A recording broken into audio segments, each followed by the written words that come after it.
Mga inday kag tuto, magkikita po kami ng tao ang nakadampot ng cellphone niyang anak ko. Pero nakabalik na po ako doon kanina sa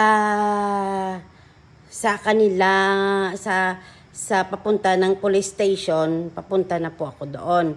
Pero nagbalik ako uli kasi sabi niya bukas na daw. Sabi ko hindi pwede sir. Kasi need talaga ang cellphone na yan sa tomorrow. Kaya pupunta ako doon sa police station. Magkikita po kami. Malapit na po dito.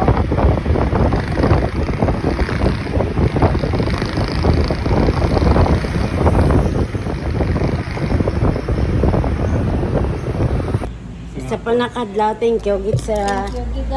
Mga inday, kag tuto, nakita na mo na ang cellphone. Kasi ito po yung pinaka-importante po sa kanya.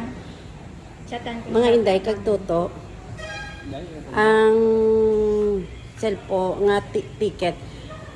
Hindi mo nakita, Meg? Sa corner na Plasang Regina, pagkato sa kay Juber. Mga inday, kag tuto, madamo nga salamat sa mga pag-pray nyo, sa ginatag ni God sa amon nga blessing. At least mga inday, kag tuto, nakuha na namin yung cellphone. Thank you po sa nagbalik nito kay Sir Jason, yung taga-Bago din. Soriano, na nagkita po kami dito sa kaya lang hindi ko po na anhan dahil nga tigil-tigil, nagputol-putol yung live ko. Kaya ito na po. Salamat. Thank you po. Sir, pasensya na rin po kayo na ibigay ko po yung cellphone sa tao ang nakakita nito sa amin din na cellphone ni Tutok Pao. God bless.